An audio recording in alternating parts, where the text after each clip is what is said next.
जय श्री हरि। विष्णु भगवान की जय। कृष्ण भगवान की जय। गीता के तीसरे अध्याय का महात्म। श्री भगवान कहते हैं, प्रिय, जनस्थान में एक जड़ नामक ब्राह्मण था जो कौशिक वंश में उत्पन्न हुआ था। उसने अपना जातीय धर्म छोड़कर व्यापारिक वृत्ति में मन लगाया। उसे पराई स्त्रियों के साथ व्यभिचार करने का व्यसन पड़ गया था। वह सदा जुआ खेलता, शराब पीता और शिकार खेलकर जीवों की हिंसा किया करता था। इसी प्रकार उसका समय बीतता था। धन नष्ट हो जाने पर वह व्यापार करने के लिए दूर उत्तर दिशा में चला गया। वहां से धन कमाकर घर की तरफ लौटा। बहुत दूर तक का रास्ता उसने तय कर लिया था। एक दिन सूर्यास्त हो जाने पर जब दसों दिशाओं में अंधकार फैल गया, तब एक वृक्ष के नीचे उसे लुटेरों ने धर दबाया और शीघ्र ही उसके प्राण ले लिए। उसके धर्म का लोप हो गया था, इसलिए वह बड़ा भयानक प्रेत हुआ। उसका पुत्र बड़ा ही धर्मात्मा और वेदों का विद्वान था। उसने अब तक पिता के लौट आने की राह देखी। जब वे नहीं आए, तब उनका पता लगाने के लिए वह स्वयं भी घर छोड़कर चल दिया। वह प्रतिदिन खोज करता, मगर उसे उनका कुछ समाचार नहीं मिलता था। तदंतर एक दिन एक व्यक्ति से उसकी भेंट हुई जो उसके पिता का सहायक था। उससे सारा हाल जानकर उसने पिता की मृत्यु पर बहुत शोक किया। वह बड़ा बुद्धिमान था। बहुत कुछ सोच विचार कर पिता का पारलौकिक कर्म करने की इच्छा से आवश्यक सामग्री साथ ले उसने काशी जाने का विचार किया। मार्ग में 7-8 मुकाम डालकर 9वें दिन उसी वृक्ष के नीचे आ पहुंचा जहां उसके पिता मारे गए थे। उस स्थान पर उसने संध्या वंदन की और गीता के तीसरे अध्याय का पाठ किया। उसी समय आकाश में बड़ी भयानक गर्जना हुई। उसके पिता को भयंकर आकार में देखा। फिर तुरंत ही अपने सामने आकाश में उसे एक सुंदर विमान दिखाई दिया जो तेज से व्याप्त था। उसमें अनेकों क्षुद्र घटकाएं लगी थी। उसके तेज से समस्त दिशाएं अलौकिक हो रही थी। यह दृश्य देखकर उसके चित्त की व्याकुलता दूर हो गई।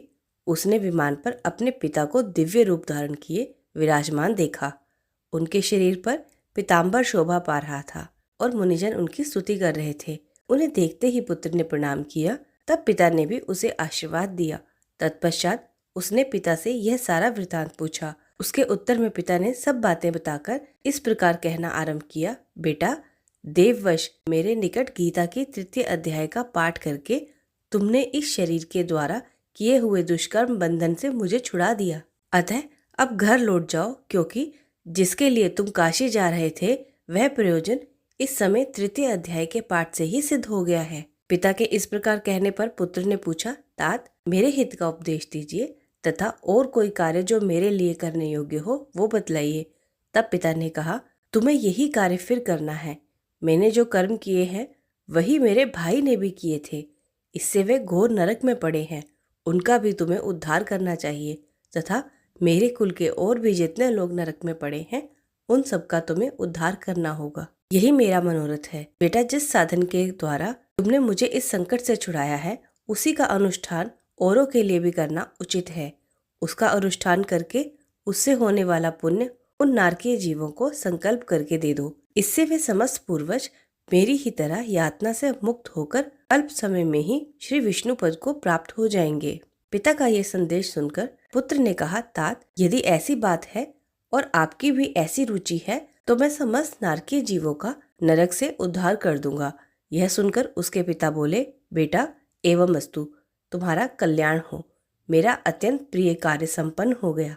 इस प्रकार पुत्र को आश्वासन देकर उसके पिता भगवान विष्णु के परम धाम को चले गए। तत्पश्चात वह भी लौटकर जनस्थान में आया और परम सुंदर भगवान श्री कृष्ण के मंदिर में उनके समक्ष बैठकर पिता के आदेश अनुसार गीता के तीसरे अध्याय का पाठ करने लगा। उसने नारकी जीवों का उद्धार करने की इच्छा से गीता के पाठ का सारा पुण्य संकल्प में दे दिया। इस बीच भगवान विष्णु के दूत यातना भोगने वाले नरक के जीवों को छुड़ाने के लिए यमराज के पास गए। यमराज ने नाना प्रकार के सत्कारों से उनका पूजन किया और कुशलता पूछी। वे बोले, धर्मराज, हम लोगों के लिए सब और आनंद ही आनंद है। इस प्रकार सत्कार करके पितृलोक के सम्राट परम बुद्धिमान यम ने विष्णु दूतों से यमलोक में आने का कारण पूछा। तब विष्णु दूतों ने कहा, यमराज, शेष शैया पर शयन करने वाले भगवान विष्णु ने हम लोगों को आपके पास कुछ संदेश के लिए भेजा है। भगवान हम लोगों के मुख से आपकी कुशल पूछते हैं और यह आज्ञा देते हैं कि आप नरक में पड़े हुए समस्त प्राणियों को छोड़ दें। अमित तेजस्वी भगवान विष्णु का यह आदेश सुनकर यम ने मस्तक झुकाकर उसे स्वीकार किया और मन ही मन कुछ सोचा। तत्पश्चात नारकीय जीवों को नरक से मुक्त देखकर उनके साथ ही वे भगवान विष्णु के वास स्थान को चले गए। यमराज श्रेष्ठ विमान के द्वारा जहाँ क्षीर सागर है वहां जा पहुंचे। उसके भीतर कोटि कोटि सूर्यों के समान कांतिमान नील कमल दल के समान श्याम सुंदर लोकनाथ जगत गुरु श्री हरि का उन्होंने दर्शन किया। भगवान का तेज उनकी शैया बने हुए शेषनाग के फनों की मणियों के प्रकाश से दुगना हो रहा था। वे आनंद युक्त दिखाई दे रहे थे। उनका हृदय प्रसन्नता से परिपूर्ण था। भगवती लक्ष्मी अपनी सरल चितवन से प्रेम पूर्वक उन्हें बार बार निहार रही थी। चारों ओर योगी जन भगवान की सेवा में खड़े थे। ध्यानस्थ होने के कारण उन योगियों की आंखों के तारे निश्चल प्रतीत होते थे। देवराज इंद्र अपने विरोधियों को परास्त करने के उद्देश्य से भगवान की स्तुति कर रहे थे। ब्रह्मा जी के मुख से निकले हुए वेदांत वाक्य मूर्तिवान होकर भगवान के गुणों का गान कर रहे थे। भगवान पूर्णतः संतुष्ट होने के साथ ही समस्त योनियों की ओर से उदासीन प्रतीत हो रहे थे। जीवों में से जिन्होंने योग साधना के द्वारा अधिक पुण्य संचय किया था, उन सबको एक साथ ही कृपा दृष्टि से निहार रहे थे। भगवान अपने स्वरूप भूत अखिल चराचर जगत को आनंद पूर्वक दृष्टि से आनंदित कर रहे थे। शेषनाग की प्रभा से उद्भासित और सर्वत्र व्यापक दिव्य विग्रह धारण किए नील कमल के सदृश श्याम वर्ण वाले श्री हरि ऐसे जान पड़ते थे मानो चांदनी से घिरा हुआ आकाश सुशोभित हो रहा है। इस प्रकार भगवान की झांकी के दर्शन करके यमराज अपनी विशाल बुद्धि के द्वारा उनकी स्तुति करने लगा। यमराज बोले, संपूर्ण जगत का निर्णय करने वाले परमेश्वर, आपका अंतःकरण अत्यंत निर्मल है। आपके मुख से ही वेदों का प्रादुर्भाव हुआ है। आप ही विश्व रूप और विधायक ब्रह्म हैं। आपको नमस्कार है। अपने बल और वेग के कारण जो अत्यंत दुर्धर्ष प्रतीत होते हैं, ऐसे मदांधों का अभिमान चूर्ण करने वाले भगवान विष्णु को नमस्कार है। पालन के समय सत्वम्य शरीर धारण करने वाले विश्व के आधारभूत सर्वव्यापी श्री हरि को नमस्कार है। समस्त देहधारियों की पातक राशि को दूर करने वाले परमात्मा को प्रणाम है।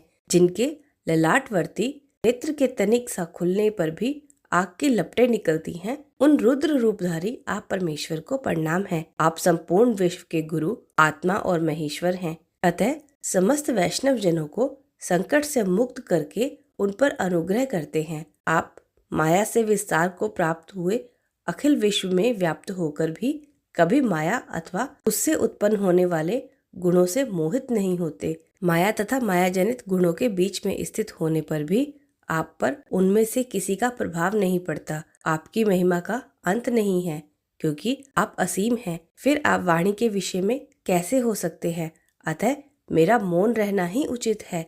इस प्रकार स्तुति करके यमराज ने हाथ जोड़कर कहा, जगत गुरु, आपके आदेश से इन जीवों को गुण रहित होने पर भी मैंने छोड़ दिया है। अब मेरे योग्य जो कार्य हो उसे बतलाइए। उनके यो कहने पर भगवान मधुसूदन मेघ के समान गंभीर वाणी द्वारा मानो अमृत रस से सींचते हुए बोले, धर्मराज, तुम सबके प्रति समान भाव रखते हुए लोगों का पाप से उद्धार कर रहे हो। तुम पर देहधारियों का आभार रखकर मैं निश्चिंत हूँ। अतः तुम अपना काम करो और अपने लोक को लौट जाओ।